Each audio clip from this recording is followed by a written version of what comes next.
हर हर महादेव, श्री शिवाय नमस्तुभ्यम। आज हम सुनेंगे संतान सप्तमी की व्रत की कथा। संतान सप्तमी जो है वो अपने पुत्र के लिए स्त्रियां करती हैं और उस दिन की क्या कथा है वह मैं आपको सुनाऊंगी। तो चलिए मन में गौरी शंकर का ध्यान करते हुए और कथा को सुनते हैं। भाद्रपद शुक्ल सप्तमी को संतान सप्तमी कहते हैं। यह व्रत स्त्रियां संतान प्राप्ति एवं संतान की सुरक्षा के लिए करती हैं। इस दिन स्त्रियां पुरुष शिव पार्वती जी का पूजा करती हैं तथा कथा सुनती हैं। संतान सप्तमी का महिलाएं कड़ा और डोरा पहनती हैं ताकि पुत्र की आयु लंबी हो सके। एक दिन महाराज युधिष्ठिर ने भगवान श्री कृष्ण से कहा, हे प्रभु, कोई ऐसा उत्तम व्रत बताइए जिसके प्रभाव से मनुष्य के सारे सांसारिक क्लेश दूर हो जाए और वे धनवान और पुत्रवान हो जाए। यह सुन भगवान बोले, हे राजन, तुमने बड़ा उत्तम प्रश्न किया है। मैं तुमको एक पुरानी कथा सुनाता हूँ, उसे ध्यान से सुनो।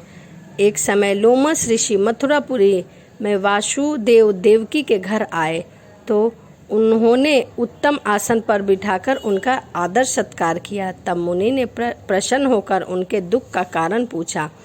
तब देवकी ने अपना दुख बताया तो लोमस ऋषि उनको कथा सुनाते हैं और वह कथा इतनी आनंदित थी कि माँ देवकी बड़े ही रोचक भाव से कथा सुनती हैं।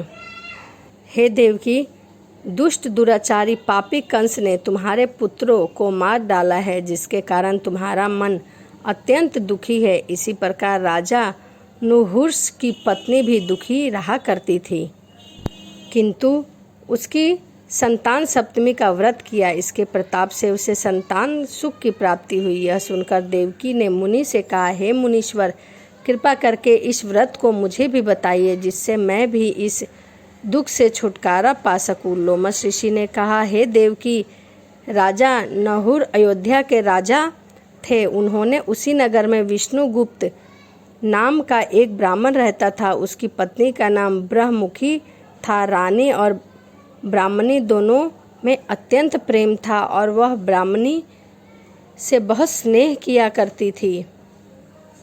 एक दिन वो दोनों सरयू नदी के किनारे एक मंडप में कुछ स्त्रियों को शिव और पार्वती की मूर्ति स्थापित कर पूजा करते हुए देखती हैं। रानी और ब्राह्मणी ने यह देखकर उन स्त्रियों से पूछा, हे बहन, तुम यह क्या कर रही हो?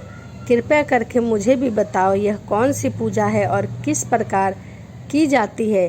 कृपा करके मुझे भी बताओ, तुम किस देवता का पूजन व्रत आदि कर रही हो? यह सुनकर उन स्त्रियों ने कहा, हम संतान सप्तमी का व्रत कर रहे हैं। यह सुनकर रानी और ब्राह्मणी ने भी व्रत के करने का मन ही मन में संकल्प ले लिया और वह घर वापस लौट आई।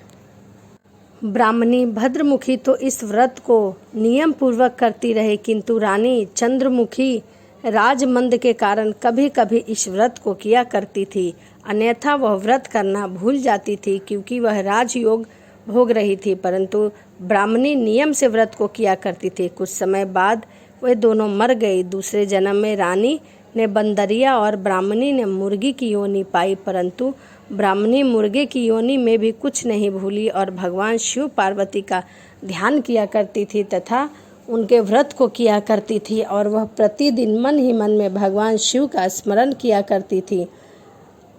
उधर बंदरिया भी योनि में रानी सब कुछ भूल गई थी। कुछ समय बाद इन दोनों में यह देह त्याग दी। तीसरे जन्म में दोनों ने मनुष्य में दोबारा जन्म लिया। उसके बाद ब्राह्मणी ने तो एक ब्राह्मण के यहाँ कन्या रूप में जन्म लिया और रानी फिर से एक राजा की रानी बन गई। उस ब्राह्मण कन्या का नाम भूषण देवी रखा गया तथा उसका विवाह अग्निभोज नामक ब्राह्मण के साथ कर दिया गया था। भूषण देवी के अति सुशील स्वभाव वाले 8 पुत्र पैदा हुए। यह सब शिवजी के व्रत का ही फल था। दूसरी ओर शिवजी की पूजा से विमुख निसंतान रानी दुखी रहा करती थी क्योंकि उसकी कोई भी संतान नहीं थी और पूर्व जन्म में भी उसने अच्छे कर्म नहीं किए थे, इसीलिए उसकी कोई भी संतान नहीं थी और वह व्रत आदि भी नहीं किया करती थी। रानी और ब्राह्मणी में जो प्रेम पूर्व जन्म से था वह अभी भी बना था। रानी जब वृद्ध अवस्था को प्राप्त होने लगी तब उसने गूंगा, बहरा और बुद्धिहीन अल्पवायु वाला एक पुत्र को जन्म दिया जो कोई भी क्रिया योग्य नहीं था। वह 9 वर्ष की आयु में ही संसार को छोड़कर चला गया। अभी तो रानी पुत्र शोक में बहुत दुखी से व्याकुल रहने लगी, क्योंकि बहुत ही समय पश्चात एक पुत्र की भी प्राप्ति हुई, उसे भी भगवान ने छीन लिया। देव योग से भूषण देवी ब्राह्मणी रानी के यहाँ सब पुत्रों को लेकर पहुँची। रानी ब्राह्मणी ने इस वैभव 8 पुत्रों को देखकर उसके मन में ईर्ष्या करने लगी कि मेरे तो एक भी पुत्र नहीं है, परंतु इस ब्राह्मणी के 8 पुत्र हैं और 8 सही सलामत है। ऐसी ईर्ष्या रानी के मन में उत्पन्न होने लगी ब्राह्मणी के प्रति। उस ब्राह्मणी ने रानी का दुख दूर करने के लिए अपने 8 पुत्रों को रानी के पास छोड़ दिया, ताकि रानी ने पाप वंश उस ब्राह्मण पुत्रों को लड्डू में जहर मिलाकर खिला दिया, ताकि उसके पुत्र मर जाएं और वो भी निसंतान हो जाए मेरी तरह।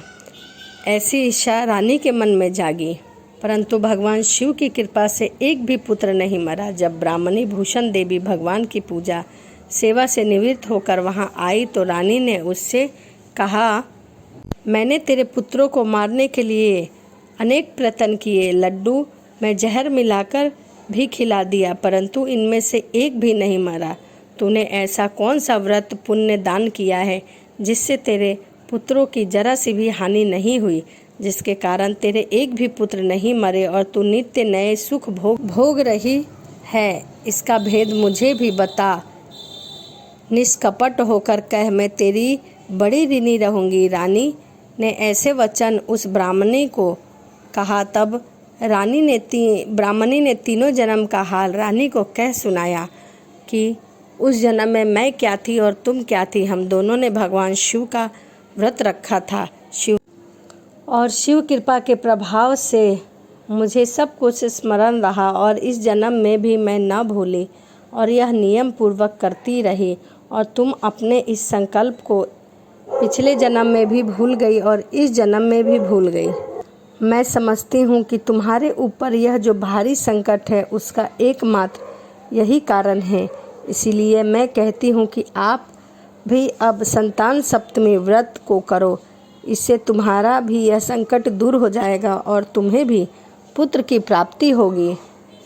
लोमस ऋषि बोले, हे देव की इतना सुन रानी ब्राह्मणी के चरणों में क्षमा याचना करने लगी और शिव पार्वती की अपार महिमा के गीत गाने लगी। उस दिन से रानी ने नियम पूर्वक संतान सप्तमी का व्रत किया तथा सभी नियमों को पालन करके कथा को सुना, जिसके प्रभाव से रानी संतान सुख भोग कर अंत में शिवलोक को गई। हे देव की भगवान शिव के व्रत का ऐसा प्रभाव कि प्रथम शत मनुष्य भी अपने पथ पर अग्रसर हो जाता है।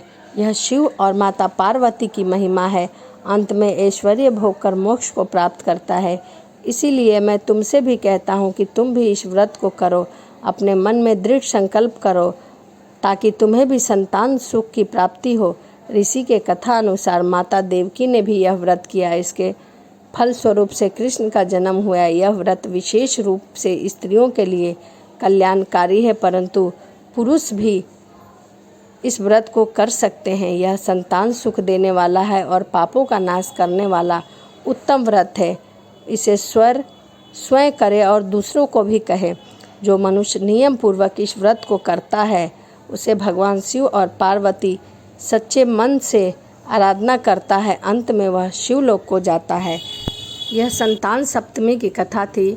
जो स्त्री अपने पुत्र की लंबी आयु के लिए संतान सप्तमी का व्रत रखती है उसके पुत्र की कोई बाल भी बाका नहीं कर सकता है। इसीलिए महिलाओं को अपने पुत्र की लंबी उम्र के लिए संतान सप्तमी का व्रत अवश्य करना चाहिए। तो चलिए इसी के साथ वीडियो को समाप्त करते हैं और मिलते हैं अगली वीडियो में। हर हर महादेव, जय शिव शंभो।